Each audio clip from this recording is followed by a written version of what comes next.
And we're live, Oh my God, guys. yeah. We Yes, are I made it live. home. Yeah, Yes. we all made it home. I don't know. Oh, It's Lord. always pretty hard. Oh yeah. No comment. This week for me, it's like a challenge. Oh man. So guys, hi everyone. We'll do as we usually do. We'll take a minute to share on our social media platforms, and we'll get right into this episode. Sorry for the little delay. We had to run from the stadium to get home, so there we are. And some of us are zookeeping. Yeah, true. Yep. Won't be too long. Let Sorry about us that. retweet. Yeah. Man. And like even better, it was raining on the way home. I was like, come on, guys. Yeah, yeah. It started raining hard at the end of that game. Yeah. Yeah. Guys, I want to tell you something. Man. Okay. Burnley got relegated. They did. Yeah, yeah. But Sean Dyche died for nothing. Jesse So Marsh kept happy. Leeds up. Yeah. That's Yes, cool. Yeah. yes, on a Pretty Yeah. cool. goal from Jack Harrison, MLS influence. And Incredible. Wolves weren't able to create An an upset? upset. Yeah. No. No, no, no. Ah, and Marseille is in Champions League. Yeah, Yes. that's amazing too, man. Congrats. Yeah, with a 4-0 victory. That was Yeah. nice. Oh my gosh, my Okay, hair is such a mess after being outside in the rain. You look awesome, Eve. don't worry, it's okay. No, no, it's bad. I'm wearing like my weird work headset that I use for work meetings since I'm not at home today. So it's just not a good setup. So I sincerely apologize if I'm like off the mark. Oh boy. You're doing awesome. Well, Okay, so all I right. think I'm ready, guys. So whenever you guys want, Let's go, let's go, let's we go. can start. Yeah, I'm ready. Yeah, let's do that then. Yes. So let's start with the 30 seconds countdown. Okay.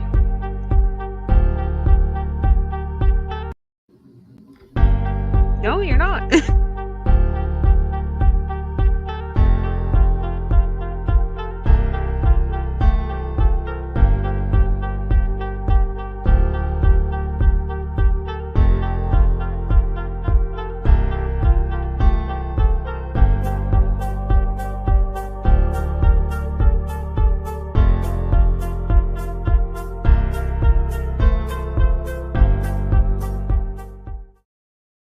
Hello, my friends. My name is Samuel Savy, and this week on the show, Montreal dropped two straight after the 9 game undefeated streak. Georgi Mihailovic finally gets his long awaited call up, and Forge FC manager Bobby Smyrniotis stops by for an interview. This and a lot more in episode 82 of The Ball is Round.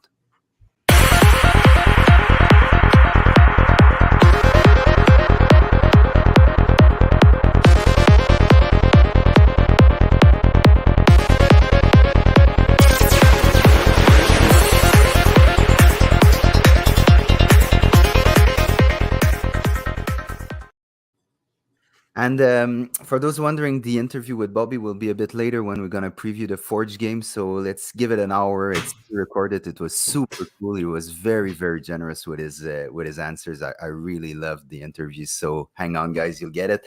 I'm joined as usual by my friends Yves Paul and Hadzi Raphael. How's everyone? Fine, fine. Alive. Oh man, I'm Yves, in you the always zoo. say yeah, yeah, true. If you always say it was a beautiful day, it wasn't too hot, wasn't too cold. What's your weather report for today? No comment. No comment. My hair speaks for the weather report today. Uh, Mm, we have a very sad dog. It was very sad that it's rainy because I took him out for an express walk. Yeah, Adi, my hair also says that I didn't like the weather today. But no. Yeah, it's a very disappointing game, but we'll yeah, talk about it a bit later. But I'm kind of happy because Marseille is qualified to the Champions League, so I'm yeah, really, that's really amazing, happy. There man. you That's go. amazing. You got a Yeah, silver lining. Yeah, It was a wild day in European, well, wild weekend in European football. But Mm-hmm. man, if we had to talk about this, we'll be here until tomorrow, and we always yeah. go along with Montreal. So imagine that. Just before we start, I want to give a shout out to one of our listeners, Jeff Cote. A funny way to meet him today. I spilled half my drink on him by mistake, and Oh my god. we had a conversation though, and we shook our hands, and we finally understood that we knew each other. So it was nice to meet you, GF. But I would have liked it to be not in these circumstances at the stadium. But there you go. Yeah. Now you GF, owe him a hairdo or something. I don't know where you His spelled hair it. was good though. His Okay. hair was looking great, so yeah. there was no Sorry on worry. behalf of the ball is round, GF. We still like you, and Sam didn't make it on purpose. He likes you too, so Mm-hmm. yeah. So, guys, we have a big show today. We'll start right away. We'll start with the For Real Salt Lake the game dog, for review. Chan. Montreal came into this game having lost for the first time 4 days earlier after riding a 9-game undefeated streak in all competitions. RSL, on their behalf, came into Montreal having defeated one of the hottest teams in their Western Conference, Austin, previously. RSL had never won at Stade Saputo in their entire existence. For this game, Wilfred Nasi went with similar tactics with Breza in goal from right to left in defense, Johnston, um, Waterman, Camacho, Miller, and Lapalainen. In the middle, we had Wanyama, Hamdi, Mihailovic, and up front we had Torres and Kyoto. Guys, what was your thoughts when the lineups came out? I wasn't necessarily surprised to see Mathieu Choinière not start because we do have, of course, a midweek match where a certain number of Canadians are required to start. Especially, knowing that he started the last several matches, and of course, you really don't want to risk further injury. So overall, I wasn't surprised. I guess I'd probably been surprised to see a little less rotation in Nashville because typically you'd want to play your strongest lineup at home, of course. But by and large, no real surprises, especially knowing Kamara probably isn't going to be starting with his giant club.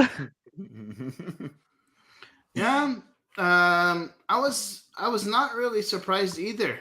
For me, that was the normal starting 11. With Kyoto up front and Hamdi next to Wanyama is for me the choice that makes sense in the midfield. Hmm. So we're going to talk about his performance, Ahmed Hamdi, but yeah, no, I wasn't surprised at all. I thought that maybe Corbo would get an extra a nod today, but you know what, Nancy really wanted to maybe take the 3 points at home and start that home stretch in a good way, but Hmm. no, it fortunately it didn't happen for him, right? Hmm. Yeah, I had the same feeling, going into this. I was wondering about Gabriel Corbo, who, has done well in every game that he's been asked to play. Yeah. And, I was thinking about Canadian Championship. Maybe if you put Corbo in there, you got Waterman ready, 100% fit for that game. Didn't happen. And the other, point of question was always who was going to play next to Victor Wanyama. And I've been campaigning for Ahmed Hamdi a lot. I was happy to see his name on the team sheet. Now, about his performance, we'll get into a bit later. But a bit surprised, but happily surprised. And I was looking at that lineup and really thinking we had good chances. And I was right thinking that because we started extremely well as we always do at home, and a superb combination between Torres and Hamdi following a Wanyama through ball set Georgie up for his 7th MLS goal of the season. Guys, Eve, you're in 127 in that supporters group. Hmm. How was the feeling right at that moment? We were super pumped. Unfortunately, we did not have our smoke taken care of because the goal had come so quickly. But overall, like watching because it kind of started from down near us. The great Hmm. start of the build up play to the goal, and so watching the whole all of the buildup, from Wanyama to Torres to Mihailovic and everyone in between, I was like, wow, like I felt that there was something on for them. And obviously it set a really positive tone for the match, which did not last. Hattie. Yeah, it was really nice. I was like, okay, Montreal, second game at home in a row. scoring very soon in the game. That was awesome. Hmm. And then yeah, something else happened. But yeah, no, I love the play, the whole play. I think it was really nice. You know, when Yama with the long ball, with the through ball, Torres with a nice sprint. You know, just looking and making sure that someone makes a run. The run from Ahmed Hamdi in the box, and then of course, you know, Hamdi could have shot the ball, but he Hmm. didn't. And you know, it was very nice thing of him to do is to give the ball to Yeah. Georgi Mihailovic, who was right in front of the goal and in the better Hmm. position to score the goal. And So just so a that's side amazing. note, yeah, the MVP chant started again Yeah, Oh right yeah, after yeah, that. always, yeah. always, Yeah. always. What I did like about that goal is like, you know, in the past we past years, okay, we would talk a lot about how sometimes our players were lacking a bit of technicality. Finishing. Yeah, yeah, but also like tools in their toolbox to Hmm. get some moves going. And on that play, Hmm. Wanyama shields the ball perfectly, turns brilliantly under pressure, and sends a fantastic through ball. Torres gives a heel flick, and Hamdi with a sidestep sets up Mihailovic. Hmm. Technically, like Yeah, that goal Oh, was perfect. That was it was beautiful. Yeah, beautiful. it Yeah, it was. was. yeah. It was. It will Thank never God something be. was beautiful. It will never be in the goals of the week or the year, but like it's a really good goal to show like kids who are learning Hmm. like moves and why Hmm. you train so much some things in training, like some technical move. That's exactly it. Guys, I'll move on to the 15th minute. Kyoto was through um, uh, and scored that goal that was deemed offside. Yeah. You know that kind of through ball to the wide areas in which our wide player will start attacking the middle as soon as we get that goal. That ball is very common Hmm. since the start of the year. I'll say, is this something that what is this something that we really look for, or just something that happens due to the way we're playing week in week out? I think it's the nature as well of Kyoto as a player. He's really good generally at running off the shoulder of the defenders. So I think by and large, you know, and obviously defenses have woken up to that and are really careful about their lines. But I think by and large, it's for me, it's the nature of the striker that you have up top. Like no offense to Kai Kamara, I wouldn't play the same type of ball if he was the starting striker out there because he's very smart. I don't think it's really related to the type of striker, in my opinion. I think more that you know, there's a lot of, you know, the pressing is very, you know, very hard on the CF Montreal players. What happens is, because we're playing, you know, mostly in the middle of the pitch, or even sometimes at the back, you know, trying to build from the back, and we get a lot of pressure. There's a lot of space that is Mhm. created in the back of the defense, of the opponent's defense. You know, those through balls are a way to exploit the gap between the last defenders and the goalkeeper, and that's, I think, whenever a team is pressing high, if you're able to move around the pressing, then of course, you know, the through ball becomes Yeah, a yeah, lethal arm, and yeah. that's Mhm. exactly what's going on. Yeah. Yeah. Yeah, it's really interesting, Eddie. There was another fine play that came off an offside situation, this time in the 27th minute when Sebastian Breza made a fantastic save off of Bobby Wood Yeah. header. Um, there was a thing, though, with the, the way we were defending that you know, it wouldn't have counted because Bobby Wood was offside, but Mhm. RSL were really exploiting spaces between Mhm. our defenders. Like, it was a game plan. Yeah, it should have been a wake-up call. Exactly. So you kind of answered the question, but I'll still ask it. Were you guys worried that they would eventually get one in with these type of ideas, like really using these spaces between Camacho, between Miller, between everyone in our defense? Well, typically at halftime, Wilfred, not, you know, if he wasn't able to get the instruction out well during the match, typically at halftime, you would have expected Wilfred Nancy to tell the defenders to tighten up and, you know, not leave so many gaps in between each other. Don't think Yeah, that happened. I don't really think that it's a problem with the defense per se. I think it's the way our midfield is done right now is composed with a pure number six and a number eight. It's gonna leave gaps. Yeah. So if you want to make sure, if you have a team that is playing against you and trying to exploit those gaps, the best thing is to play with two number six. And that's Mhm. exactly, and we're coming back to a discussion that we've had, over and over and over and over again last year. I think for these types of games, a duo with Wanyama and Piet Mhm. is more appropriate, uh, and that by putting Yeah. Piet and Wanyama, you will close up the gaps. And of course, yes, maybe offensively, you're not going to be as fluid as lethal as you are with the Mhm. number eight, but at least you're going to be able to control the game again, because now I think we scored a goal. And yes, Mhm. we did have that chance with the offside of Kyoto, but when you think about it, we lost completely control of the game at one point. Not only possession, but also the control of the flow of the game.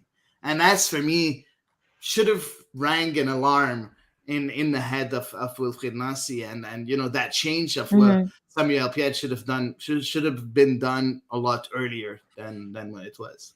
Mhm. I agree because look, often I saw Ahmed Hamdi being forced to play very, very deep, like right next to Wanyama, almost sometimes as if they were playing a double pivot number six style. But there's one thing: Real Salt Lake, they thrive in these tight, Yeah. close games, and we saw it last year when I think it was against, was it Seattle or KC? I don't remember. They won the game, a playoff game, without taking a single shot on goal because they went 120 minutes with some tight, some dirty, like trenches soccer, and they came out victorious. And that's a bit of their identity, and they put it in full display here in Montreal. And I think we should have been a bit more prepared to play that type of game. And Addy, we'll get to it later. I'm sure Will Fernassi had something to say about it in his presser, but we'll get back to the game in general. I'm gonna shoot it to you at that moment. In the 44th minute, a failed-headed clearance by Joel Waterman fell straight to Michael Chang, and the ball eventually got to Bobby Wood again. And this time he was onside, but Breza absolutely robbed him. Once again, defensive lapses for me, or Mhm. was it just RSL that were starting to use the space correctly, guys? I mean, I think because it was so kind of disorganized at the moment where that headed clearance kind of fell to the RSL players, I think it would have to be more like almost a collective lapse because at the time the defense wasn't particularly organized when the header reached, sorry if you hear sirens, reached the opposition players. Yeah. uh I don't know. It's again, I don't think that it's RSL that really, Yeah. I think there's just Montreal that completely lost their cool and forgot their way of playing the game. Mm. And for me, that's not something that a team that has a clear identity plays. It's as simple as that. So Very Eddie, disappointed in that game, as you can hear, yeah, right? yeah, Yeah. and you look disappointed too, but Yeah, because it's in the manner that they yeah. lost the game that's really disappointing. But Like, but so Mm. so you're bringing this point up, and I think it's important to talk about what would explain it though, because if it's not RSL that addressed it, if it's not tactical, you seem to think it's more of a just an attitude problem, or maybe just collectively the team was sleeping or not on. What can explain this then? oh, there's two things in my opinion. First of all, it's a mental breakdown. Yeah, for sure. Like, mentally, the guys weren't ready to fight. It's as simple as that. Like, we haven't seen, like, how many balls did we try to really win back? We didn't see a Oh, it lot was of bad. yeah, we didn't see players being just hungry to get the ball back, like we've seen Mhm. in the sequence. Even in Nashville, we saw some players that were willing to really fight and get the ball back, Mhm. but not during this game. That's the But first Mm. Wanyama thing. led by example. I think Camacho had a very physical and he got stuck in a lot. But Did I some think you're right. sliding tackles, yeah. Yeah, it wasn't spread out to the 11 players on the pitch. That's for sure, Eddie. Exactly. It's Mhm. a good point, man. And that's why there was a lot of changes, and we're going to talk about them. I'm pretty Absolutely. sure a bit later. But the second thing for me is the game plan of RSL. The Mhm. game plan was almost the same one as Nashville. Put a lot of pressure on the two central Mhm. midfielders, so Mhm. Wanyama and Hamdi, Mhm. and Montreal will fall apart, and that's exactly what happened. You Yeah. know, Wanyama wasn't able to do something. Now, thank God you have Wanyama that's able to protect the ball like no other, right? So thank God, and that's the only reason why we were able to create that first goal, and that's the only reason why we we didn't lose by 5, 6, or 7 goals because Wanyama is able to protect the ball. And then Ahmed Hamdi, he tried. He wasn't bad at all, but he wasn't able to create as much as he could because as soon as he would get the ball, he would have a player just Hmm. right behind him. So he wasn't able to turn around and just start playing. It wasn't Yeah. possible, right? So the tactical preparation of RSL. That's one of the reasons, and the second one is the mental breakdown for CF Montreal. It's as simple as that. But that brings us back to an old debate that we have here is that when you play one way, if the opposition really really prepares well and Mhm. understands how you're playing and are ready to counter that play, they have a fair chance, in that game. And I mean, that's maybe, yes, we saw the change of tactics. It came very very late, though it came with 15 minutes left. But I mean, teams that came prepared tactically usually have a fair chance against us, really, and we saw it again today. So, guys, even through all of this, we came into halftime with a 1-0 lead. So it wasn't that bad at that moment. It was a You got, miracle. yeah, you guys kind of gave me your feeling, but what would have been your team talk? Wake up. Let's go, boys. Yeah, I wouldn't have been given a team talk. I'd have been making everybody a coffee. Oh. And I think tactically, not only of course, the actual wake up call for sure, as you've said, but tactically, I think you could have asked from your wing backs to maybe cut a bit more in the middle of the pitch to help out Mm. Hamdi and Wanyama. Uh, and we didn't see that. Now we're never going to see that from Lapalainen, but I think like someone like Alistair Johnston, I think could have been a solution to really cut in the middle of the pitch, help out a bit. Yeah. Uh, but that wasn't done for an unknown reason. That's very weird. I just want to mention Chan's comment. RSL Judge and Press. So for people that play Football Manager, you completely understand what he means. Yeah. I agree with you, Chan. Judge and Press. I was pronouncing Gegenpress. My Yeah, bad. whatever it is, I don't know how to pronounce it, so I'm no Okay, better than fair you. enough. Yeah, maybe you got it right and I didn't. I did have the feeling it was that dramatic, because you go have time 1-0. Yes, But it's RSL. like not a good looking one nothing. No, no, no. But still, you have the score on your side, so you say, Mhm. okay, RSL are growing into that game. They didn't start well, but we're still leading now. It's time for the adjustments. Maybe that's then I think it maybe wasn't one of Wilfred Nassi's best games as manager of Montreal. He's had some excellent ones recently because he's performing too. Let's not forget, he has a lot on his mind when he's working, and his decisions are really impacting what's going on the pitch. So I really think that these tactical what he did at the 77th minute Mhm. tactically should have been done before. Yeah, So it kind agreed. of Well, I mean, before. it was too. They were behind the eight ball by then. Yeah, yeah, but could he have been feeling that it was coming?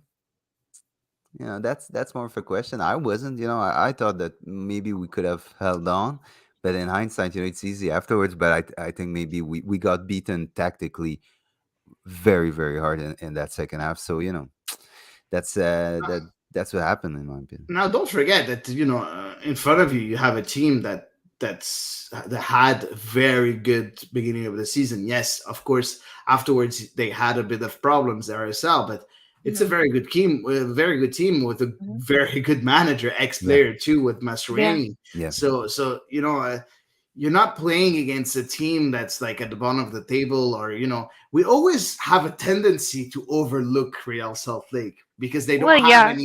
any big names yeah. or They're Kind not of anything, reminds me of right? flashy. Montreal, Exactly, they're like the Montreal of the Exactly. West. West Yeah, of the Western Exactly. Conference. Yeah. Yeah. Yeah, absolutely. We I should make a love it. That's rivalry out of it. exactly Oh my god. The forgotten that's teams.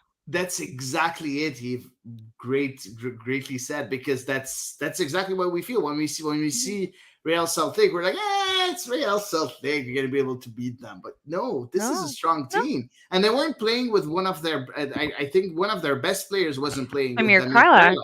Correct. Yeah. Yeah. So I don't know. Yeah. Justin Miram was out there though, and I was like, oh crap. I Justin saw somebody Miram, ask the question, like, how many times has Montreal lost to Justin Miram? And I was like, it's a lot. a lot. Oh, I don't know the number, but I know it's more than once. there was a dude in 125 behind me was screaming all game at Miram to retire, and I was like, man, like, and he made me check on my phone how old Miram is. He's 33. Dude's been playing forever. It seems. I thought he was Yeah. older than this, but he's 33 years old. Man, he Yeah. still has No, he's some not that very good old. years in front Yeah, of him. So, yeah. Yep. anyways, it was a bit premature the retirement calls for me, Well, guys. you never know. Yeah, exactly. At halftime, Lassi Lapalainen was replaced by Mathieu Chouanière.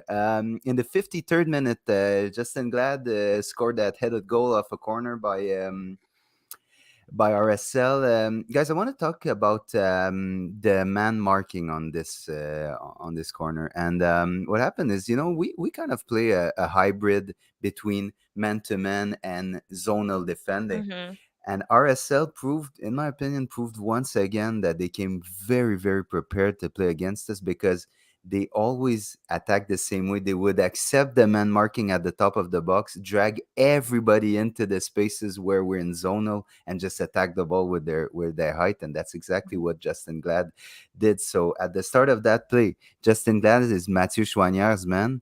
They have about 6 inches difference. So that's Mhm. problem number one.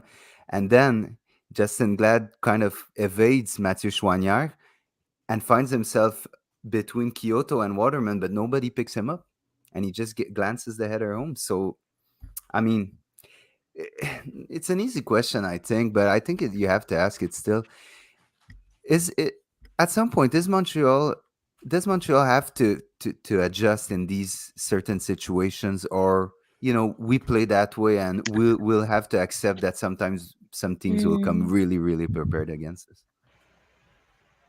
Yeah, I mean, teams are always going to do their homework, and I think it's important that a team has like a proper identity of how they play, right? And that and mind you, I hate zonal marking, just to be clear. I'm still very Likewise. firmly anti-zonal marking. Um, but I think at the end of the day, like it is important not to just throw everything out after one really crappy game. So I think we should wait and see. Yeah. Eddie. Yeah, and I want to say also that we haven't at all we haven't at all conceded goals on set pieces in a while now. At all. Yeah. Not at all, but in a while. I was Sorry, like, that's what I yeah. meant. So we've been doing great on defending set pieces in the last few games. So I don't really want to throw the dice and throw the just bash them too much, because it's not that bad. Yes, okay, we conceded a goal, and that's it. Let's move on. And no, I think we have to keep it the same for now, because it's been working for us, in my opinion.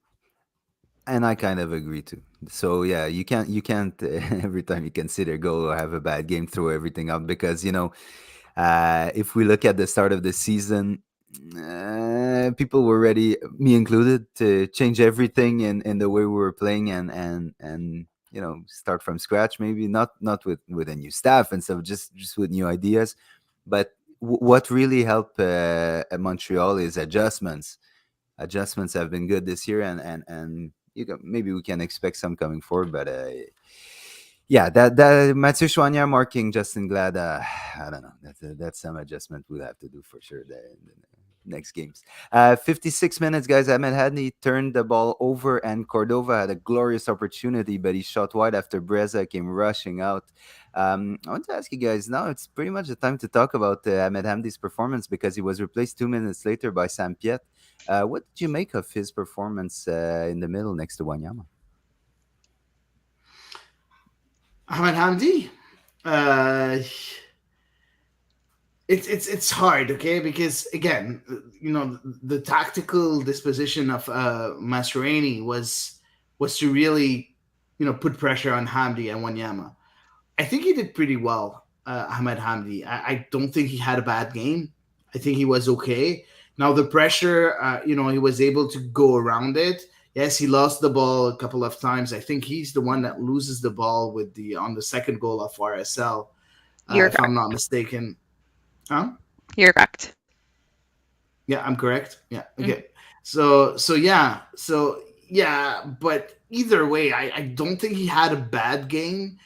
Uh, but it's not up to the level that we want him to be. Like Yeah. he has to be a lot better than what he is. But if you look at the first goal, the run that he makes to go into the Hmm. box, that's really interesting. And the pass that he does is very interesting too. So let's not forget we have to see the good with the bad. So if you see Yes. both, I'm kind of okay with his performance. Yeah. For me, like that was it. That was what he offered in the performance. So, unfortunately, it came 1 minute in. So, um, I am trying, by the way, to fix my audio issues. It's my greatest challenge in life, and I do apologize sincerely. I truly don't know what the problem is still. I've tried 50 solutions. Um, but I don't know.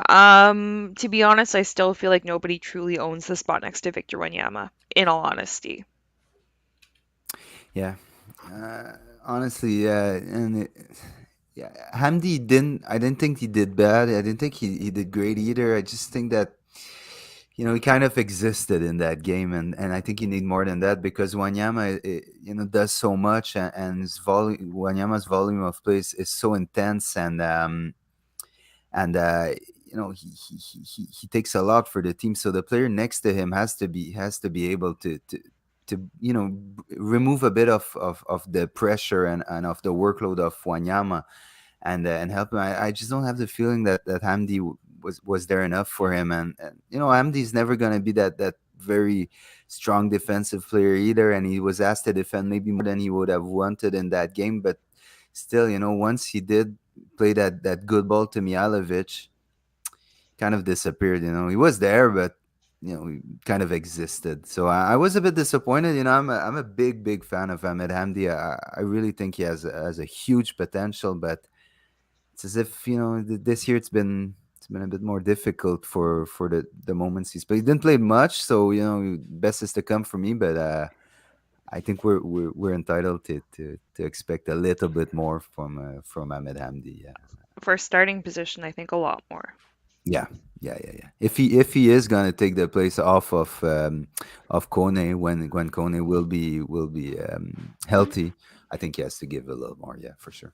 Guys, in the 66th minute, a bit of a nothing ball fell to Sergio Cordova, and after a huge moment of hesitation by Mathieu Chouanet and Camille Miller, the Venezuelan got the chance to have a clean shot on goal, and though it was a very tough angle, he beat Breza to his right. Mhm. Um, there's a plethora of errors on this goal. So guys, we can take them one by one. We can just look at it in general, but I just want to hear you on that goal, guys. What happened? I'm Where to sorry. start? Yeah. I don't know, like the defense, it felt like it felt like he snuck in between, and they weren't that far apart, the two defenders in this particular instance. But it felt like he snuck up on them completely. Like it felt like he appeared out of nowhere, and that they were legitimately surprised to see him running off his shoulder. I mean, I guess it's similar to a lot of moves where Melchioro does. Um, so I guess I shouldn't necessarily be surprised. But for Montreal to be that caught out and not ready to quickly track back was definitely concerning. Yeah, yeah. I talked about Hamdi losing the ball in order to continue that really started that move altogether. But I'm curious to hear all the other errors that you mentioned a bit earlier, Sam. On that goal. But for me, it seems that it's a vendetta, but it's not really. But for me, Breza, it's just not normal to have that score, that goal Oh, scored. that's one of Like the errors for sure, right? for me, that's the biggest Mhm. error. Okay. It's a midfielder is going to lose the ball. You Yeah, know, sure. there was enough defenders. The defender, in my opinion, did his job by pushing him far from the middle of the of Mhm. the of the box. So there was kind of a job done from the defense. The angle is pretty tight. Yeah, no, Like it's extremely tight. it's extremely Yes. tight. So Breza is a Mhm. tall keeper. He should have a lot of confidence because he did two great saves before. So for me on that goal, I have to blame Breza because he should have stopped that shot. Mm. He For me, he definitely should should have have stopped stopped that it. shot. Yeah, but I think what happened too is that first, okay, first I'll give what RSL does well is that when you're playing against these wide defenses like we're doing, you have to run diagonals, and they did it all game. Cordova and Wood, they didn't. Yeah, I think they didn't make one straight run. They always running diagonals to try to drag defenders out of position. That was brilliant by RSL. Then, you know. Um, there's a decoy that I think it was Wood in that instance, who brings Miller out of his zone. So Mathieu Chouanier is caught flat-footed because Mhm. Miller is suck out to go on pressure, but he never touches the ball. Then because Chouanier didn't close quickly enough, it's as if Camacho didn't do it either. So now he Mhm. has space to run. So Mathieu Chouanier has the choice: either he fouls him, maybe he could get sent off for that because it could have been a red card foul for a professional foul at the moment. So he kind of pulls out of the action. But once the pass goes, the error is already made. I think it was a mistake of positioning. So when Miller drops out, really, Schwanya and Camacho have to be tighter. They weren't. And then it's up to Breza to make the save, and he doesn't do it. So yes, Breza, I think, really should have saved that ball, but Miller got caught out. Yeah, but he had to step at some point. But Chouanier and Camacho were caught out very, very wide. So yeah, so that was my plethora of errors, and it wasn't a good look for Montreal for real. Defensively didn't look good on that one. Hadi, I'll move you on to the 77th minute. I was surprised, a triple sub. So Basson, ZBG, and Camara went in for Waterman, Miller, and Wanyama. Hadi, what was your thought on that? Oh, Nancy is trying to change things up. I think it's good because he wanted to also, I think, give a bit of game time for the players that are going to play maybe this Wednesday, or the other way around. He was resting players that are going to play on Wednesday, so it's either or. And of course, tactically, he changed the Yes. shape completely. He went with a four-man defense, right? So Johnston and Camacho were playing as central defenders. We saw ZBG play as a right back, and Basang play as a left back. Uh, so he was trying, to come back into the game. It didn't really work, unfortunately. We didn't create a lot more, in my Mhm. opinion. No. um, is it lack of quality, or is it? the wrong changes that were made. I'm not really sure.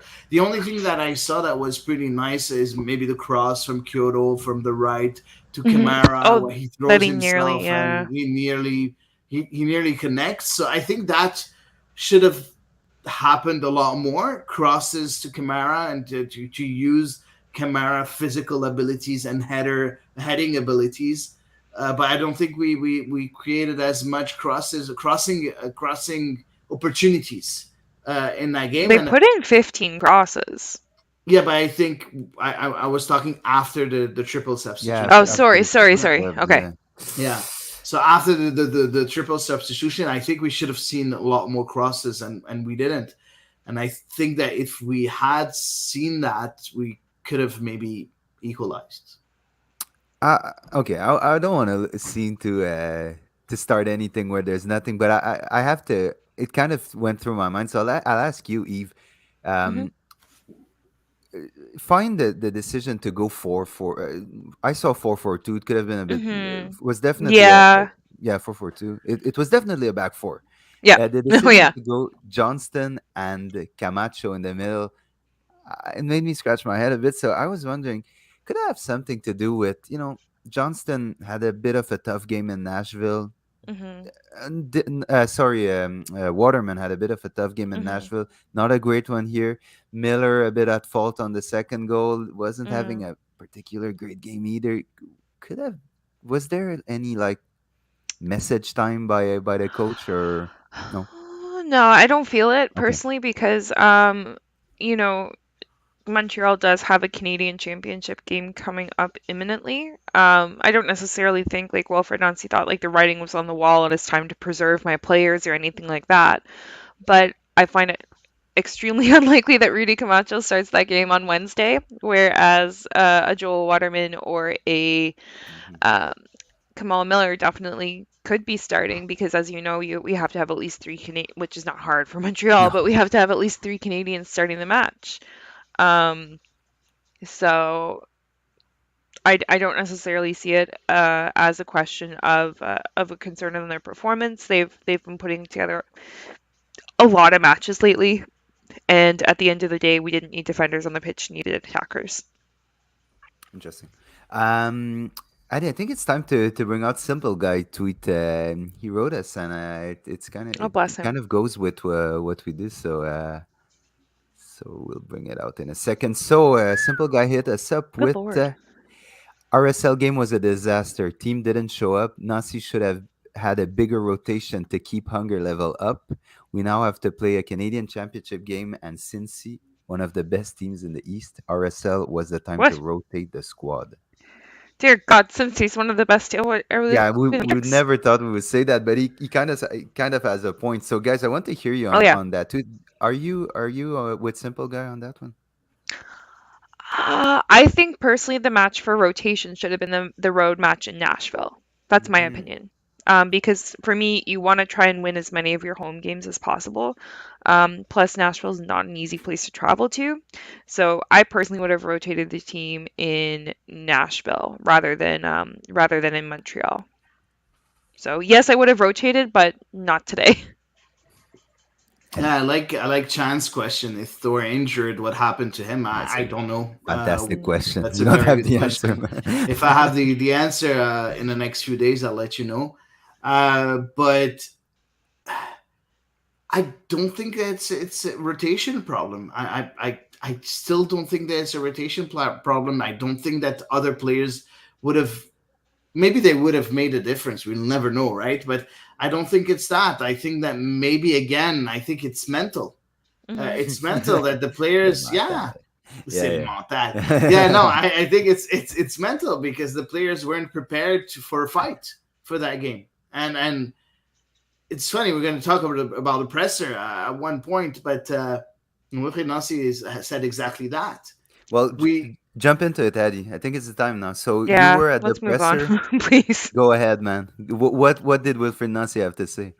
the first thing that he said, he's like, you know what? I don't care about the result. It could have been a win, could have been a loss, but I don't like how my team played Okay. after the goal.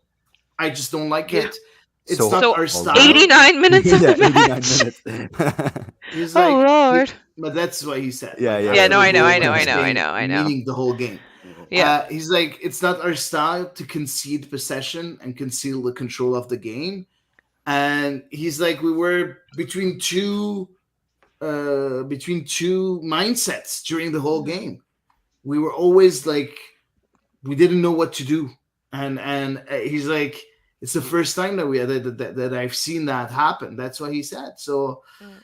and I agree with him. So I don't think it's a rotation problem. I think that again, maybe RSL gave them too much, and they didn't know what to do with the way they set up. That's possible, or maybe they just weren't expecting such a game, and that for me is a bit worrisome. Yeah. Yeah. Listen, it's kind of a, Because it's we've not like been. it got better after he realized that he didn't like what Yeah. he was seeing. It's not. It didn't improve. But if the players don't want to improve or are not in the game, their head is not in the game, what do Yeah. you want the coach to No. do? No. I guess ask Yeah. MLS to change rules and make 11 subs. Well, Yeah, he did 5 subs. That poor guy. Like Yeah. really, he did. I think that Took out I as many can't people as he blame could. Nancy on this game. I have trouble blaming Nancy on this game because yes, he did the triple change at the 77th minute. He Hmm. also made a change at halftime, which he Yep. never does. Hmm. And he told us that the reason why it's because Lassie was a bit. a bit sick, right? Yeah, a bit sick. Like his nose, he wasn't able to breathe as much Okay. as much as he wanted to. Congested. So yeah, I don't know if it's something that can be said, but yeah. So so yeah, that's the reason why. And how can I blame a coach that used his 5 subs that set up exactly the same way that he gets set up every game? If you look at RSL and you look the way they played, I don't think they were surprising. So it's not in the preparation or anything. Hmm. For me, it's just the players of CF Montreal that were subpar. It Yeah. happens. Yeah, it's gonna happen. It's gonna Yeah. happen. It's And gonna you know happen. what? Okay. It's it was a kind of a banana peel game for me, and I think Mm. it's a good thing it happens before the Canadian Championship game, because now if you give that performance against Forge and you lose in a quarterfinal of the Canadian Championship for Montreal, it No, has always been a don't. disaster. So if you're trying to look at the positives, that's maybe what I could say. If you are gonna drop a game, might as well drop that one. But Hmm. still, I don't know, man. It was an awkward performance. We didn't look particularly good, but yeah.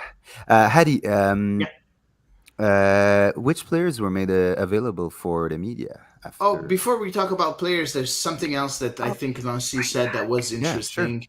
sure. He said something about not having any discussion with Greg Berhalter because he was asked, like, "Are you speaking with Greg Berhalter?" And he didn't have any discussion with him. I find that very weird Yeah, from the maybe it's gonna national come. team No, coach. it's gonna come. No. I think that you would call the coach of the player before you select him. We're going to talk about it a bit later, but Yeah. like I thought that was a bit weird. But how did he say it, Hadi? Was he saying like he was a bit bemoaning the fact that he No, didn't no, call it him? was It a was question that just was he just asked. said it. Okay. Yeah, He wasn't exactly. disappointed. He wasn't The having an question opinion on was, it. yeah, the question was, did you get a call And he said no. from Greg Berhalter? He's like, no, I didn't have any discussion with Greg Berhalter. But he Okay. said something really interesting also. He's like, yeah, I'm very happy for Georgie, and I think I'm gonna be able to help him and maybe convince him to uh, to get better in some situations. But that can only be good for us. So Yeah, exactly. let's So hope Nasi knows the. exactly. I like that. And then there was another question where he was asked, like, do you think that scoring goal early played against you? And he's like, that's always a question that I ask myself. Like, if I score early, is it a good or a bad thing? Uh, but he said I don't think that it's really played something, because I think that we played a very bad game. He didn't say a very bad game. He said a very average game. So Average for me, average means means bad. bad. Yeah. Exactly. Yeah, we can agree on that one. Okay, Yeah, fair enough. and for the players, to answer your question, we Yeah. had Camacho and Chouanière. Hmm. Both of them very, very disappointed. Yeah, like usually, like their voice is pretty low, but now it was even lower than the usual. Camacho said something very interesting, saying that we have to stop um, conceding conceding goals through balls behind the defense. He has to find a way stopping conceding goals behind the defense. I like that, because Yeah. at least he's aware of it. And he said that he wanted to make sure that they win both games at home, because fans deserve it. So the Yeah. usual, but I still like that. Yeah. Mathieu Chouanière said that it's a loss that hurts. And he said that when he came in, the Nancy told him to keep the ball a bit more and to try to control the tempo of the game. But he's like, unfortunately, we weren't able to do so. Mm-hmm. So again, players that weren't able to bring and to bring what Nancy was asking of them. So again, I have trouble like really pointing fingers to Nancy on this game. No, listen, for sure, you're always as good as what your players are gonna bring when you ask them to do something. So if it didn't work, it didn't work. And Anthony Encarnacion Perez says, I think the early lead wasn't in our favor. Good point. Okay. Montreal is not a lead managing team. Often. Occasionally, rarely. Good point, Anthony. I agree. Yeah. Eve, I had a question for you. We talked a lot about the fans, how many people. Were you satisfied with the ambiance and the number of fans in the stadium for today? I guess like you have to take into account, it's a long weekend. People are going to be traveling on a long weekend, like going out of town to visit family, go to the cottage, whatever. So you Montrealers hate the rain, unfortunately. So overall, I wasn't necessarily surprised by it, but yeah, like I'm, Montreal, it's kind of been stagnating at the same number roughly now. So it's like you got to pick something up.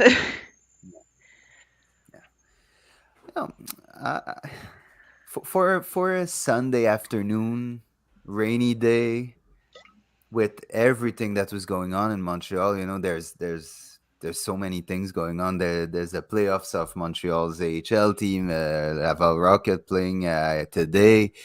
There was Metro Festival. We it wasn't that bad. I continue to think that we will sell out soon, sooner rather than later. So I set, I think it was the end of June to sell out. I think we will.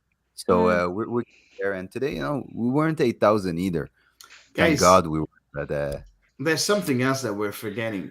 Two things. First of all, Yves said it a bit, saying that Montrealers don't like rain. Like, it was supposed to rain during the whole game. It didn't, but still, that's something that's really not attractive to Montrealers. And second thing, guys, it's RSL. Like, true. It's not a team that really attracts, the average Joe. But that's the only thing.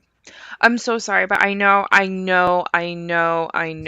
get your point, but it drives me nuts that we have to rely on the opposition to make people come see Montreal. I agree. I'm so sorry. It just infuriates me. I agree. It just depresses me. I don't know.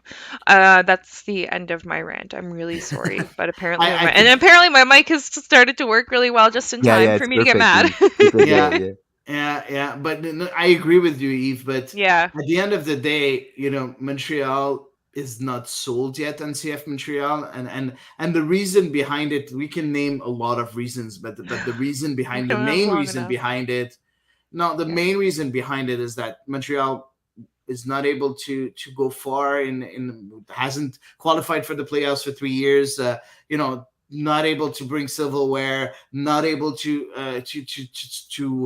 be good in the big moments. So there's a lot of things. But if you get a good Mhm. opposition and you fill the stadium and Montreal wins, you're gonna win fans Yeah, for that's a the on fact. the long That's a run, Mm, fact, right? man. So That's a fact. so maybe. So yeah, I But guess we need these games for now. Yeah. I So do have some support. Thank you, Tio he Toto. always does. I didn't say that you were wrong at all. I I know, just I know, I added know, something. I know, I know you're not wrong, and like I know there's lots of reasons. I get it, but I know doesn't change the fact that it's like super disappointing.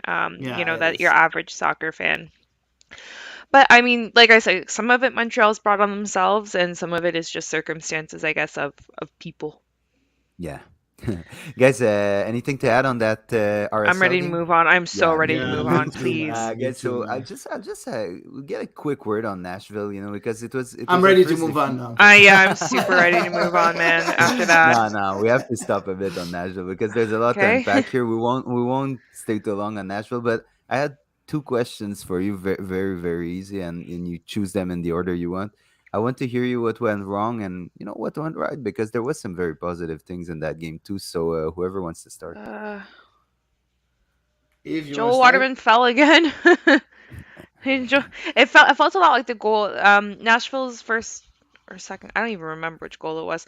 Nashville on one of the goals they scored. It felt like almost exactly like the goal that Philly had scored against Montreal. hmm You know what I mean? With the ball kind of high up midfield, yeah, and then yeah, and then Joe Waterman falling on his butt, which I think it was he who fell when Philly had scored as well. And so it was giving me bad flashbacks. So I was reliving some trauma. That was what went bad. And what went well? What went well was Montreal, like, it didn't seem as though Montreal had given up. Like, I kind of Mm, felt that yeah. Montreal had a combative mentality all the yes, way through the yes, rest of the yes, match. And Nashville did a fantastic job of shutting up shop, truly. And yes. then towards the end of the game as well, managing the end of the game. Like, please, Wilfred Nancy, take notes. Um, it was fantastic. Really, really well done. But I thought Montreal was really trying to throw the kitchen sink at it. So credit to Montreal for not going down. Like that 2-1 felt very different than this 2-1. I completely agree with Eve with the what went right. Completely, 100%. And me too. So that's mine too. So Yeah, Woo! that's really mine too. So, what went wrong? I would say Gary Smith went wrong. He's a good coach, This man. very good. this coach is wow. Like nobody expected him to be as good as that in the MLS, and you know what? He's proving everybody that he should be one of the favorites for Coach of the Year, year in year out, because this guy is able to bring 100% of the potential of his players every Oh, freaking game. I have another what went well. What went well was it meant it was an excuse to bring back our friend Wes, who is a friend of the pod. Yeah. Yeah, true, True true, true. story. I agree, I agree. um so what went well? I'm with you, Eve. What went wrong? I think where we kind of let go of everything we had been doing so well defensively recently, and I felt our defense a bit shaky for the first time in almost a month and a half because since we started that very very good streak, uh, one common theme through that streak was excellent performances by our back three, and Hmm. I found they were shaky, and they kind of brought that shakiness into the RSL game too. So kind of started there, in my opinion. So Oh, a clean sheet nonetheless. yeah, but it wasn't good enough. And there's something that was pointed out during the weekend, and I retweeted it on the Ball is Round account, and I encourage everyone to go see. You have to go down because I posted other things during the week, but Vio Park, probably Eric Chenois, kind of broke down the Nashville goal where Joel Waterman fell on his butt, and kind of found an explanation on why that goal happened, and it's super interesting. So guys, just go and check it. It's a tactical breakdown. It's very, very good, and Breza has a lot to do with it. So I just don't want to break the punch, but that's it. So yeah, defensively, much tougher. Good boy. Much tougher performances since that game. Mhm. Guys, I think we'll move on because there was something that happened before and kind of before and after that game. There was a surprise when the team sheet went out against Nashville. It was that Logan Ketterer was dressed and James Pantemis was scratched. Mhm. After the game, the question was asked to Wilfred Nancy as to why Pantemis didn't take the plane to Tennessee, and the answer was that he was out of the team until Friday. Um, Coach Nancy stayed very evasive on the reasons Mhm. of Pantemis' No, suspension, sorry, and dog. and not helping. And obviously, what happened is that people speculated. Um, I'm not asking you guys to speculate on what happened because we're wasting our time. There's no need. There's Mhm. no use to do that. I just No. want you guys to have your take on that incident. And if I can just bring it into context, Wilfred Nasi on Friday did confirm that Pantemis was back with the team, Yeah. that he will go be the goalie against Forge, and that the problem was one of the past. But that Yeah. particular incident, what did you make of it, guys? I mean, it happens all the time that players get suspended. I mean, they get suspended for being late to practice, for being late to team meeting, whatever it may be. So it's one match, you know, there was some sort of misstep on James Pantemis's end, but evidently it's come and gone. So I vote personally just move on. Yep, Hattie. Uh, I wouldn't vote to move on. I really wish I was a fly on the wall to know exactly Yes. what Always, we happened. all Oh we my always God. wish that. But It's so. but he seemed like Nasi seemed really pissed Oh Mm, yeah. at James, right? Like if you look at the press conference, that's the post game press conference. He seemed really pissed. Like his answer was like a straight. He's been sanctioned and mhm. suspended. You know, and afterwards he did. You know, in the pregame of this game of the RSL game, he talked about it again, and it was funny because he was pretty mad of journalists speculating on what happened with James Oh, Pantemis. I mean, that's fair because he's Yeah, already said he wasn't going to say. But there's yeah, one thing exactly. that will happen when you keep the information private is that people will speculate too. But So it's Yeah. normal that you're gonna keep it's the normal to keep it information in. private. I agree, man. But people will do what people I'm do, Yeah, so right? sorry. yeah, I am listening, guys. yeah. I know, but I kind of understand also. The fact that with Renancy will get mad. So I understand both Yeah. parties. But um, Shh. I think it was.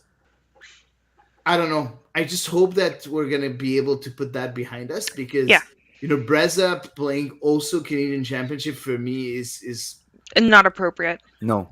exactly because that means that we would give up on James Pantemis and might as well trade him right now. Well, Because Nasi confirmed he will be the goalie against Ford, so that's good. Yeah. he didn't really confirm. He said we'll see Oh, if he's really? able to come Wow. in. He Okay. I said in mean, the pregame, he mhm. said, if everything's okay, he's going to be able to reintegrate the group, and we'll see if he can do further. Hmm. That's Okay. I all he had said. I kind of had the feeling that he was looking towards playing against Forge, but the fact that he was on the bench today Yeah, Mhm. is a good sign because he was at his normal Yeah. position in a sense. Yep. So yeah, and Eve, you had a fantastic point on this. Happens, you're dealing yeah, with grown men, and Mhm. it's a workplace too. everywhere you work, people will get sanctioned, people will get suspended, and stuff like that. So, you know, I don't think Yep. we need to know the reasons. It's really irrelevant at that point. I'm just hoping that it's gonna be dealt with, or it was dealt with correctly, and both Yep. parties will move And on that's in the right resolved it. direction. And yeah, that's about it, because that's the only thing we need, guys. um guys, I think it's time for the interview with Bobby Smyrniotis. Yes. It was a really cool interview. So guys, whenever you're ready, Hady, throw it. And Bobby accepted to come on right before the game on Wednesday to talk a bit of his team, of Montreal, and Super everything grateful. in between. Yeah, let's listen to that. All right.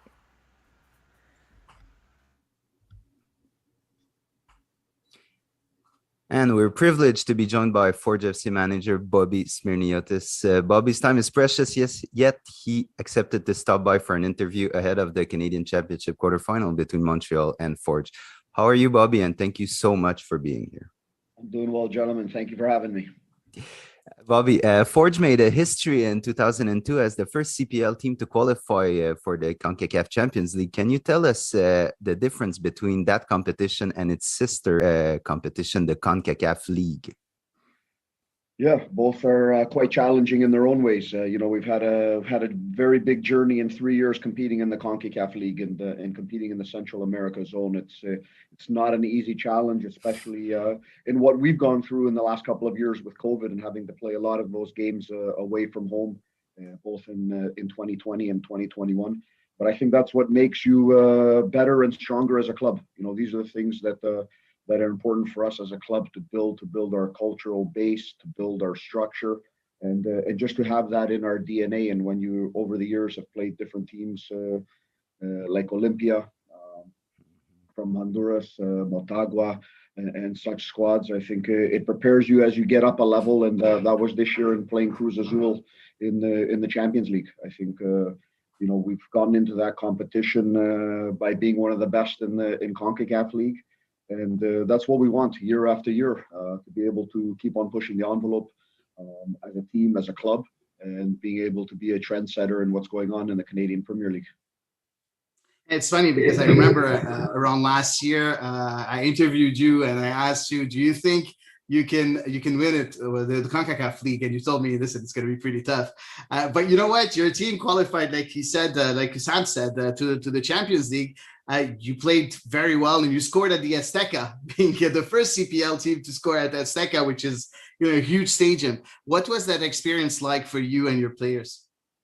Yeah, I thought it was excellent. If you look over the two legs, the one thing we knew, it's we're playing against a massive club with massive budgets and all of these things. But like I always say, I've never seen a bag of money score a goal. So you have to go out there and do things. The one thing I've tried to do is instill confidence in the team, no matter who we play. And I thought we had a very good first leg here. And the challenge was going down a goal, going into the Azteca, which we know it's a tough place to play, not because of the football, but because of the atmosphere in the air. It's a different place to play. You hear about the altitude and the different challenges it brings, but I can tell you it's much different when you're there. Even for me as a coach, walking up to give an interview before the game, you're short of breath.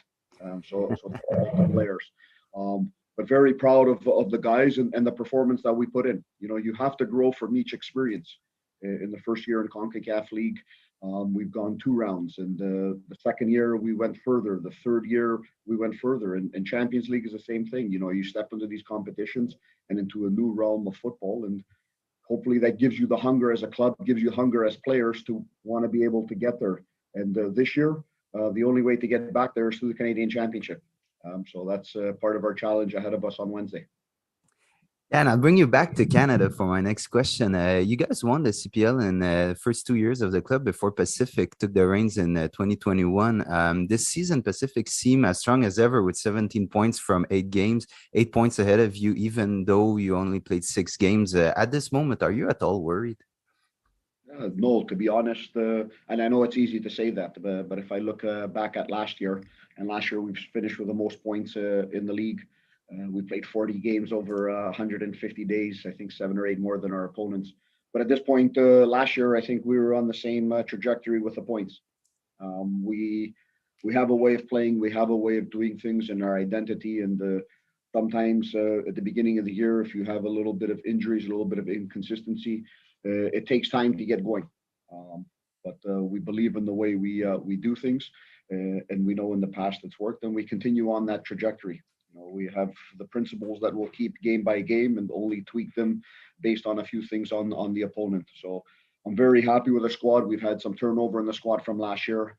A lot of good players coming in, some younger players, because that's important for us. Over 3 years, we've won a lot of matches, won some trophies. We're in the finals for 3 years, but I think you have a lifespan of about 3 years until you have to turn over some players, and we were fortunate in that end to be able to do that. And we still have a massive core of players who were here from 2019, and I think that's the strength of us going forward. Now, for your team, last year, unfortunately, it didn't go through. You didn't go through versus CF Montreal, but this year you played another team from Montreal in the Canadian Championship. You played against CS Montreal, so Montréal Outremont. And can you talk to us about the mental challenge of going into a game as a massive favorite against a semi-pro team? These sometimes are the most challenging games. They're the banana peel games, as we say. Because for the team coming in from Outremont, for them, really it's the biggest match of the season for them. They have nothing to lose but everything to gain. And for our team, it's or any team in that situation, it's usually a lose-lose situation. You win, of course you were going to win. You lose, and the earth comes shattering. And that's a psychological thing for the players, and they know it. So you just have to go into it and make sure you prepare for that match as a coach and as players the same way you would against Cruz Azul. And that's one thing that I preach in every game. It doesn't matter if it's CF Montreal this week, Cruz Azul or Outremont, we prepare the same way. We have a very humble start and humility to the way we do things, and respect each and every opponent. Because as we just saw today in the Premier League, Aston Villa, who not many people expected would cause problems, had the Manchester City at 0-2 up until the 75th minute. So in football, everything's possible. So as long as you start from a humble place, prepare each and every game with the opponent, with the respect of the opponent, then you're going to give yourself a good chance at those matches. Last year, when you did face Montreal, you guys looked really prepared, and you were dominant in shots and possession. But this year, you'll be the visitors at Stade Saputo. What would it mean to get one over an MLS team? And do you think that this will help you prepare for the 2020 Canadian Championship final against TFC as well? Yeah, I think the biggest thing is we know in this competition what's at stake. So for me, it's not so much to get one over an MLS team. It's another team that we're going to play, a quality team, a team that's doing, I think, excellent in MLS this year. Between all the Canadian MLS teams, Montreal has obviously had a very good maybe not start to the season in their first 4 games, but since then it's been very good. So we know what they bring. But for us, it's about how we go impose our style, how we go impose ourselves to put in a performance possibly like last year, regardless of the opponent. Because they're a good one. They do things very well in different phases. But like with every opponent, there's things they do well and things that they don't do well. And that's that counter movement between coaches and players on trying to find the best spot to do things. And then on the flip side, is it a good preparation for the Canadian Championships? Yeah, you could say that, but after that we'll have a league game, and those 3 points are going to be my most important game. Yeah. And then we'll move on to everyone. I think that's the most important thing. Take each game individually. Don't look forward. Don't look at what's next, because then you start getting yourself into some problems. Yeah, exactly. Now, you had an incredible performance, a dominant performance win against Halifax on Friday, winning 4-0 with David Choinière, that we know very well, scoring a brace in that goal, in that game, with several players from Quebec in your squad. Do you sense any extra motivations from them? I think when you look at it, and we don't talk a lot about it, but I think individually, if you speak to the players, there's a special element to it. A few of the guys have gone through the system with the Impact, CF Montreal in the past through the academy or first team players. So they have that connection. I think that's a good thing to have. Those are the things you need, not only from our end, but in the growth of the game in this country. Of course, because that means there's more players coming through different systems and in different places in the country. And talking about David, he's been an excellent player for us over these three plus years. There's a reason we keep on having him around here, and I think this year, not only this year but last year as well, it's he's showing more signs of what he can do in that final third, and he's an important piece for us, and I think will be an important piece to Wednesday's match as well. Bobby, last question. This one is more of a general personal question. The CPL being a new league and in constant evolution, as a coach, when you were appointed, was it a bit scary joining a league that was just getting off the ground at that moment? Yeah, I think the biggest thing is you have a little bit of the unknown. I think in my job, what I always try and do is control the known, and what that was in constructing the squad. I was given a great opportunity by the Forge leadership here, Bob Young, Scott Mitchell, to come in and really build this club in my vision.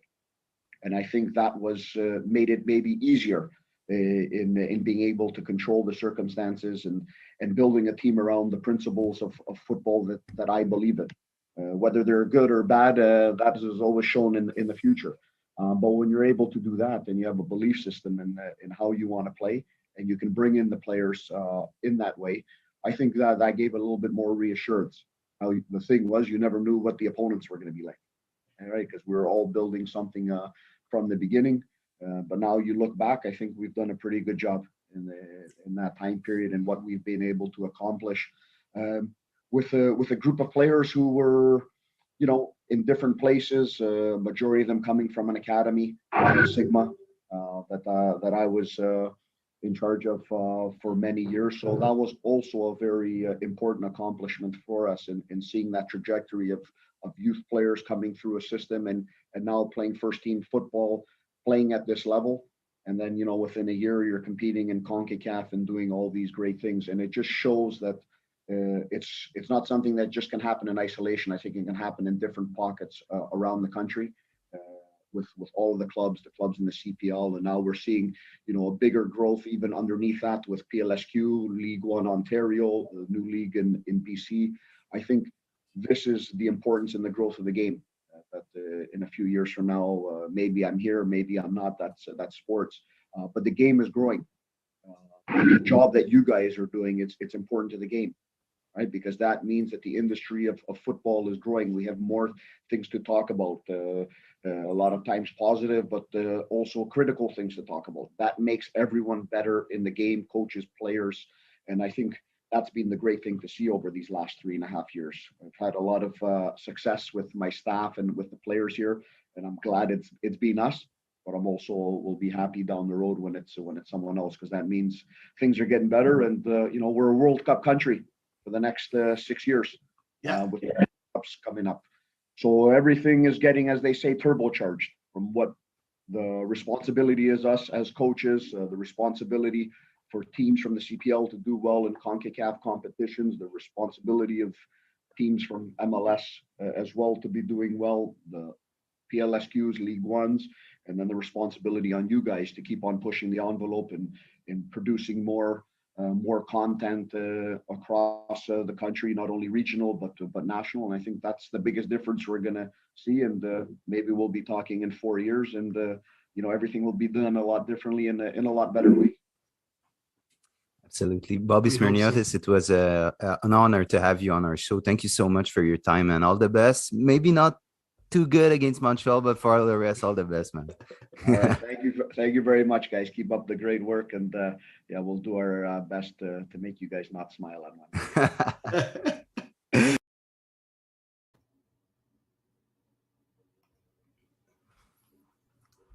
Yeah, I love that interview, guys. I really loved it. The Bobby Smyrniotis is one of the nicest guys in soccer in Canada. Yeah, so I really, really love that guy.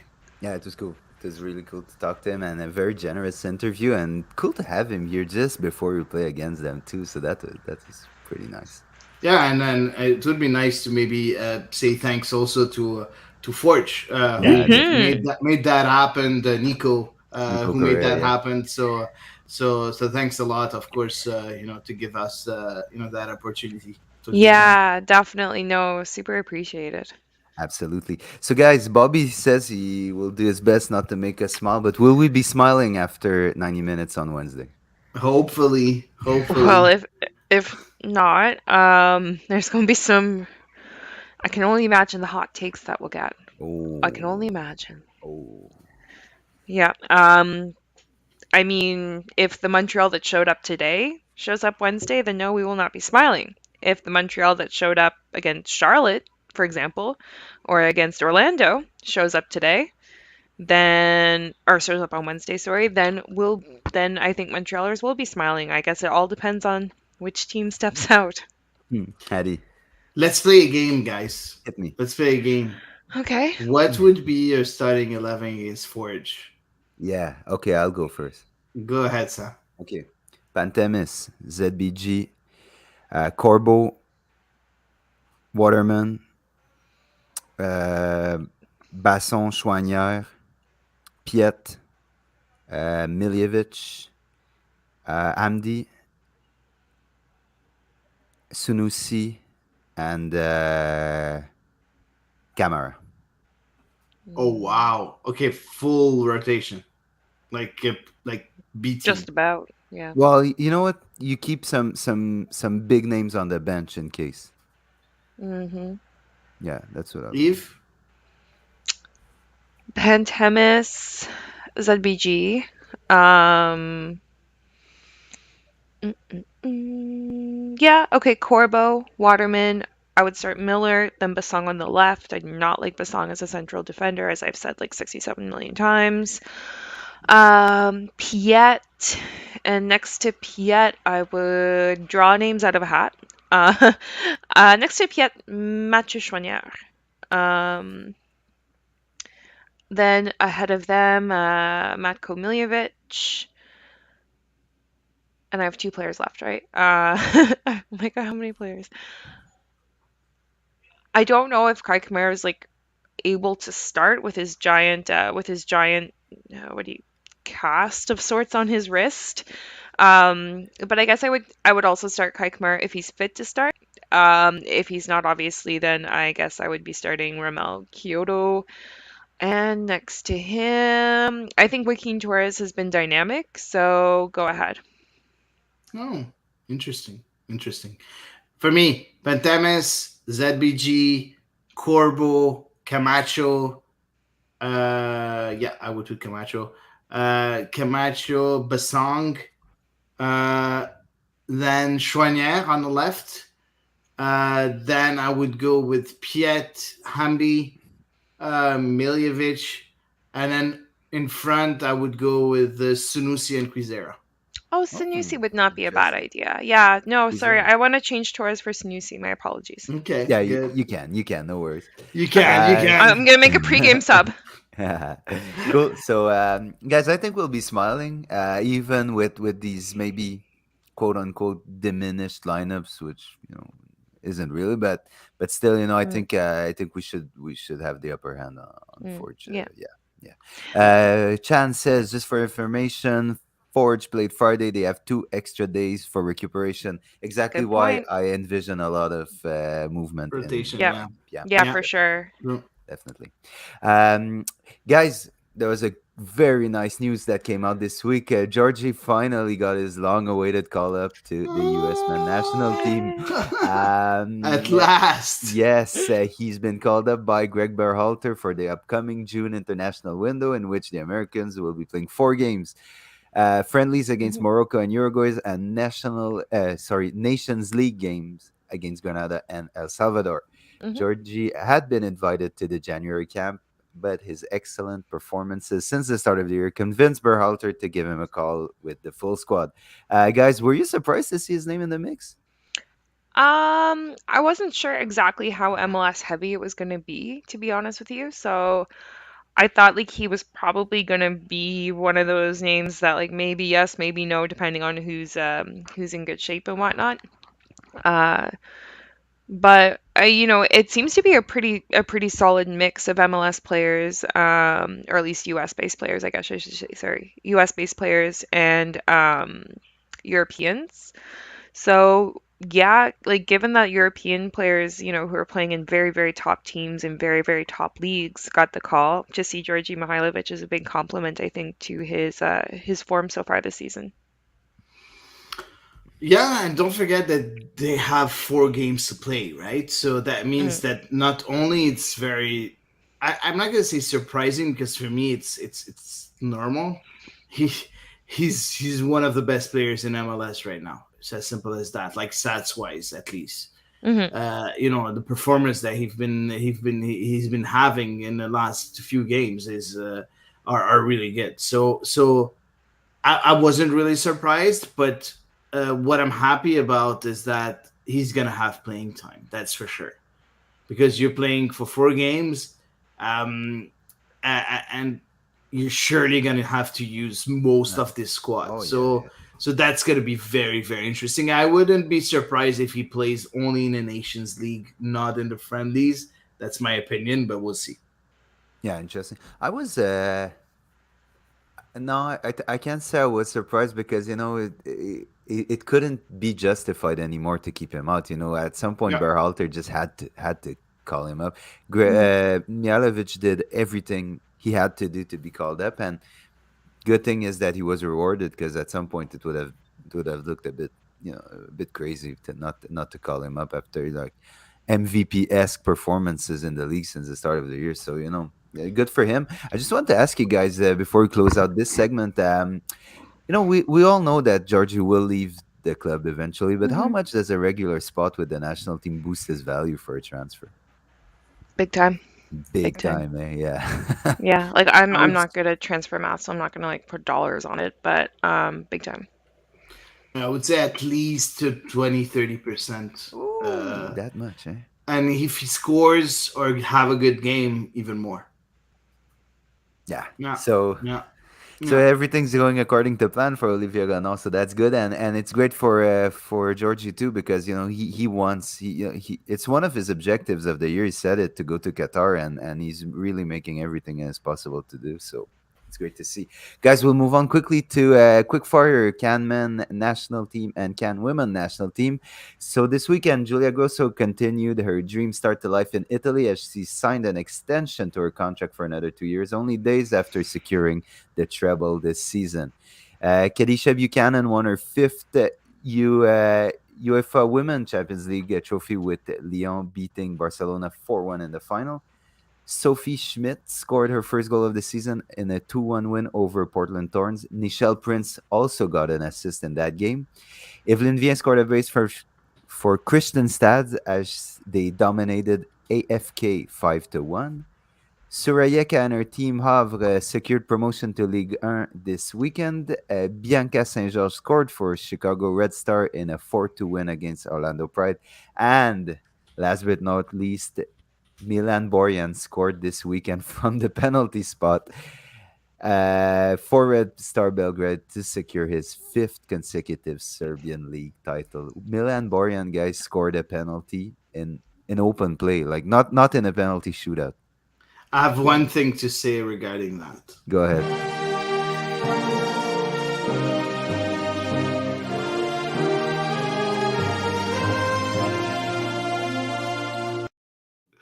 I forgot, man. I forgot we had a Okay. jingle for that.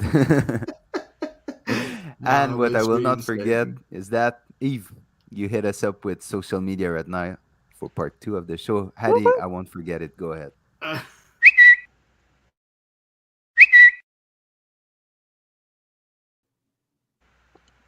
All right. Social media. First off, we have Oliver Platt, who talks about the salary. The salary list was released by the MLSPA this week. So Ali, as he usually calls himself on One Soccer, says, aside from the miss on Johnson, CF Montreal's cap sheet is a work of art. Breza at 84k, Schwanier at 134, Johnston at 445,000, Kone 68,000, which I believe is the league minimum this year, if I'm not mistaken. Yeah. Mihailovic is at 751,000, Miller 345, Kyoto 885, Torres 280,000, and Waterman 134,000. So yeah, by and large, like yeah, those are all good bangs for Montreal's buck. I think definitely there are like some other names on the sheet who might be like a miss, but yeah.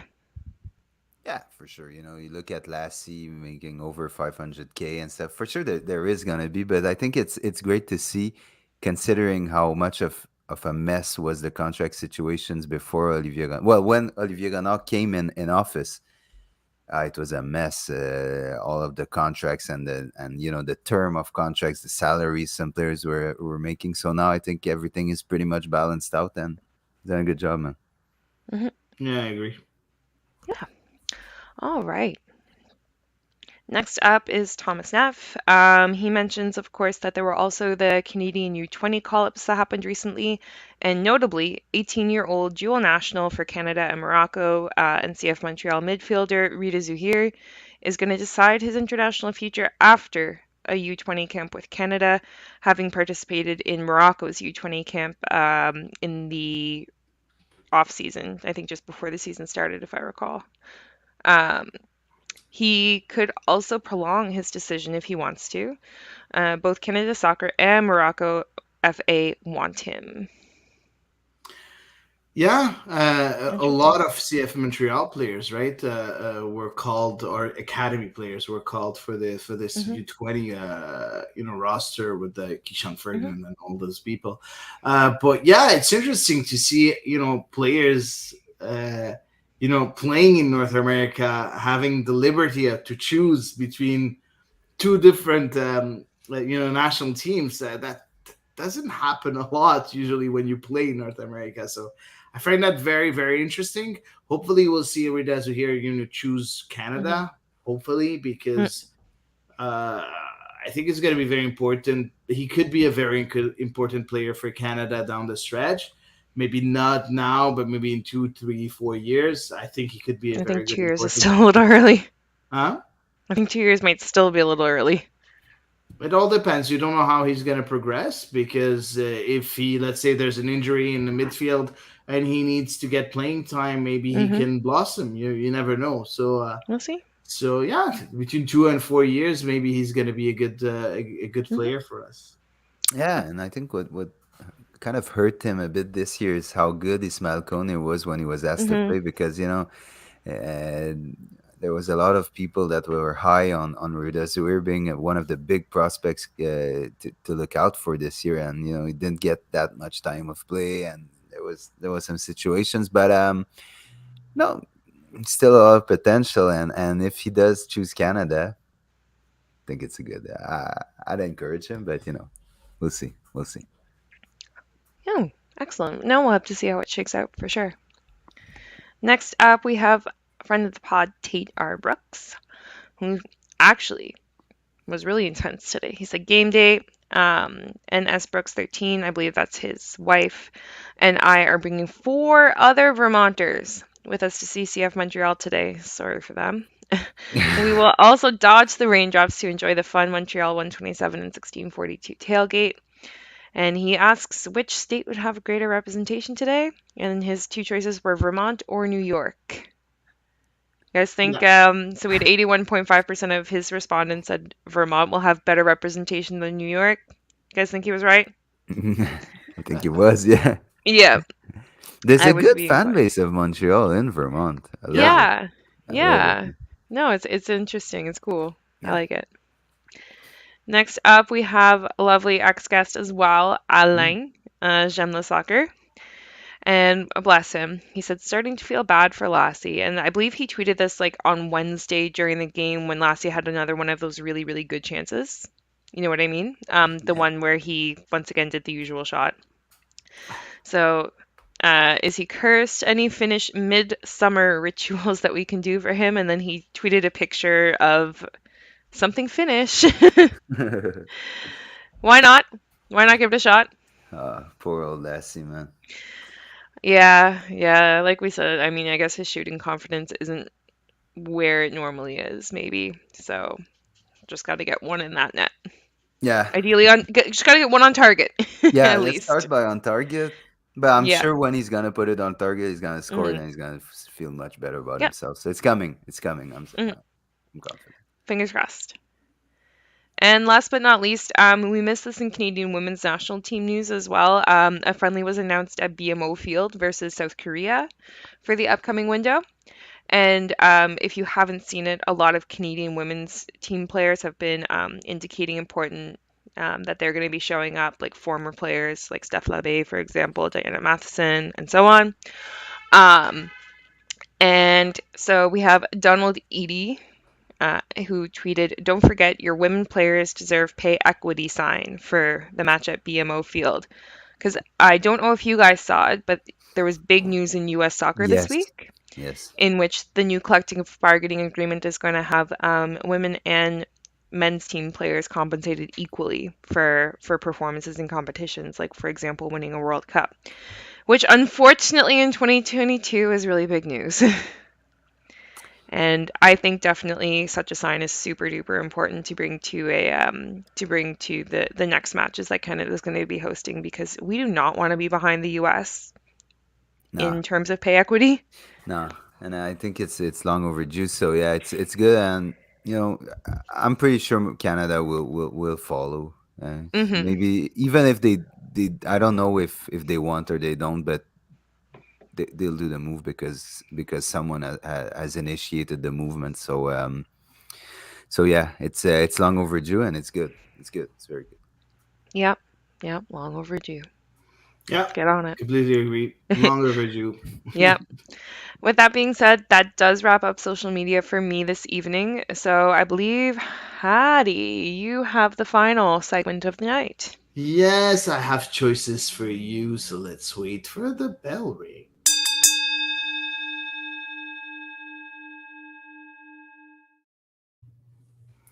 So, guys, we do have three choices for you today. Let's start with the first one. You're Wilfred Nancy, and ahead of the game against Forge, for an unknown reason, you cannot start any of your usual three central defenders. Mm-hmm. So, who would be your 3DC? Oh, You have God. two choices. Would you go with, and I know what Eve is gonna choose. So would you go with Besang, Corbo, and Johnston, or would you go with Torkelson, Corbo, and Johnston? So Torkelson. would you go with Besang, or would you go with Torkelson being Yeah, left you already know central my answer. defender? You already know my answer. Yeah, maybe the audience doesn't. Oh, well, in case I didn't make it very clear, like a few minutes ago when I said I'm not a fan of Zoran Basong at central defense at all. Um, so still sticking with that answer. Therefore, it would be Thorkelson and Corbo and Johnston. Sam? um, I kind of said it with when we were talking earlier when we were doing that preview, Yeah.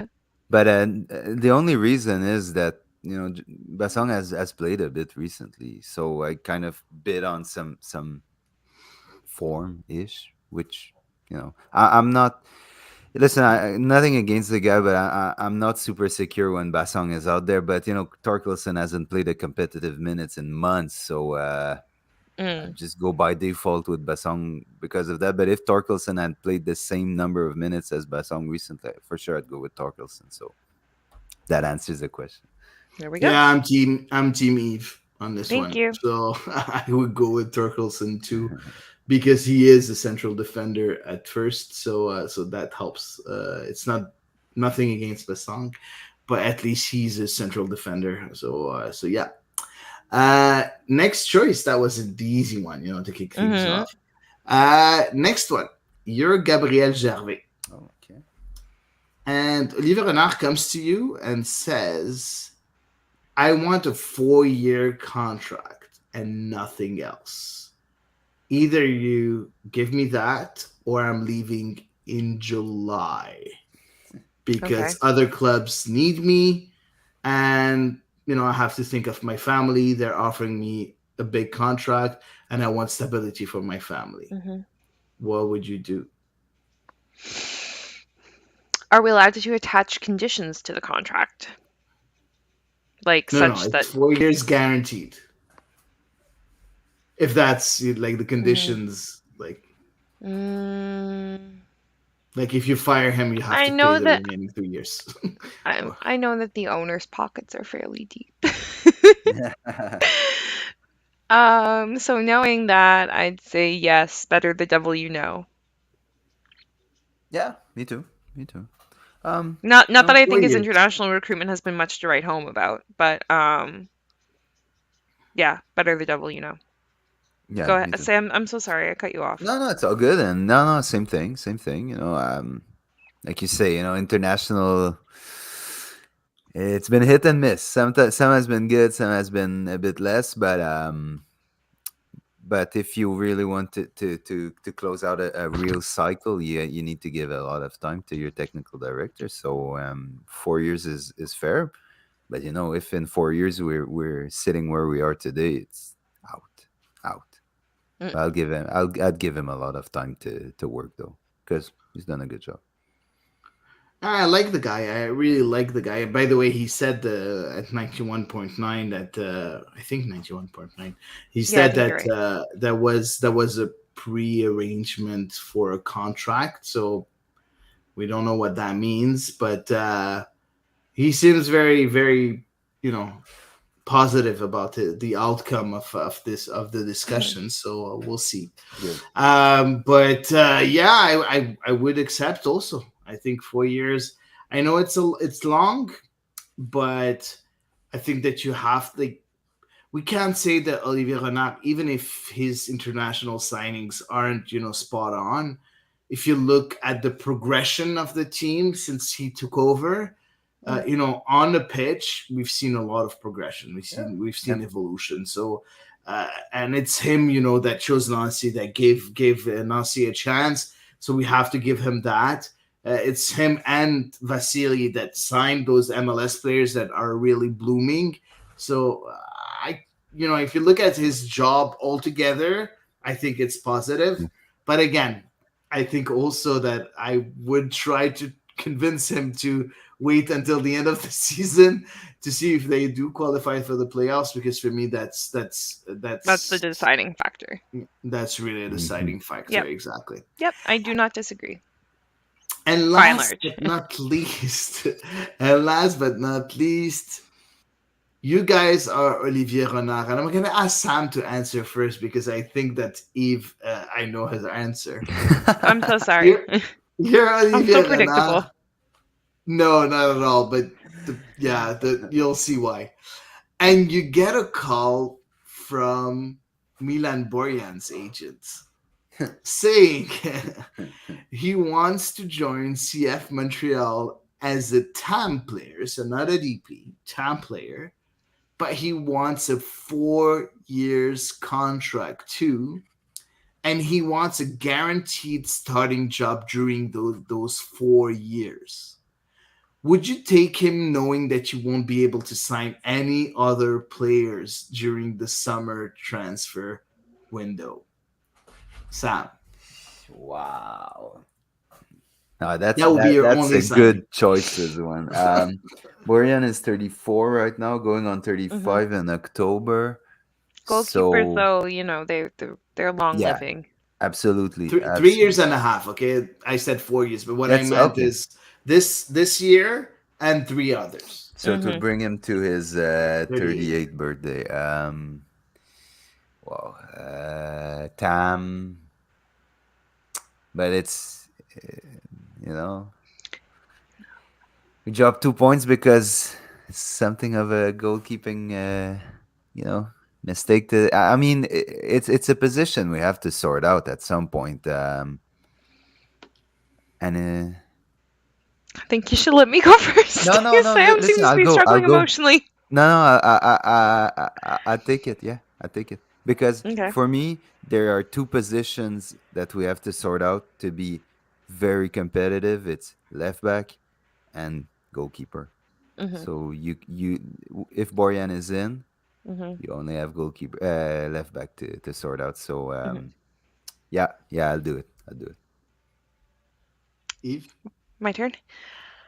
You know how much I love the sweatpants. You know my love of the sweatpants, and like I was in seventh heaven when I went to the Canada game, and I saw so many people rocking sweatpants that they had made, and I was oh, I love it, and I love his attitude. I love him like in the huddles with the team. I love his amping up. I love him dropping to his knees when Canada wins. But no, no, Oh, Okay. Because I so love there is it's Sitwa coming up, eh? So that is exactly what I'm yeah. going for. For Okay. me, I think the starting goalkeeper position, as long as he continues to have strong performances, I mean, he saved 5 of 6 penalties, guys, which is ridiculous. As long as Sirois continues to have strong performances in CPL, which he has done so far this season, he's not had any, at least not that I've seen, because I admittedly can't catch the Super Western games because they're too late for the feeble who need to go to bed early. But for me, it's almost his position to lose for next season if he continues such strong performances in CPL this season. And I want a homegrown Montreal keeper to truly succeed and to take that. Montreal has screwed it up now multiple times. I think they're finally getting it right with Jonathan Sirois, and I feel terrible for the keepers who came before him. And for me, no. Mm. okay, I'm gonna shed a tear because like I feel that I'm starting to affect Eve with my play the youth movement, but No, I don't even know. It's just watching Jonathan Savoie play. Like it's not that he's the youth. It's just when I watch him play, like I know that he's a Montreal player. When I watch him play, I'm like, dang, he's good. yeah, I agree. And you know what? Chan agrees with you. I completely agree with you. Also, Eve. Yeah, for me, Sirois is the next goalkeeper of CF Montreal starting next year, Hmm. 2023. It's not the first time that I said it. But second of all, also don't forget that Borjan, his distribution from the back is not the greatest No, either. true, Well, man. So we're so used to that. Yeah. so yeah, exactly. So you're not getting, yeah, maybe you're getting, a very strong goalkeeper with a lot of leadership, a lot of experience and Hmm. everything. He's going to be a lot better than what we have on the line and everything. But you're not getting a big upgrade on the distribution side. So for me to sign a TAM, to sign him as a TAM player is a bit of a stretch. And for 4 years at 38, I don't know, man. No, I wouldn't do it. And There you go. just because of that. So good, good. Hmm. And by the way, Eve, I don't know if you realize, but he did score. When we said he scored a penalty earlier in the Yep. quick fire, he didn't wear his sweatpants. Huh? He was No, I wearing his know. shorts. I know. The Keeps it sweatpants are for us. just for Canada. Yeah, exactly. Yeah. I doubt he'll be wearing them if he joins the June window. I sincerely doubt he'll be wearing them then. True, true, true. So that's it for me. Those are the choices. Awesome. And that's it for us for tonight, guys. It was a pleasure spending our night with you guys, all the listeners, everyone who came into the show and gave their insight. It was really appreciated, really cool. Thanks, Hady. Thanks, Steve. It was fun spending the night with you, talking Montreal as usual. And thanks to everyone. So there you go. We'll see you next week, guys. It was a pleasure. And next week it's 6:30 Sunday On for Sunday, another episode. Yes, I it have to is. check too. We'll keep everyone updated. And until then, guys, have a safe week, and we'll keep you updated on our social media platforms for when is our next show. But sign it up for Sunday, 6:30. Take care, guys.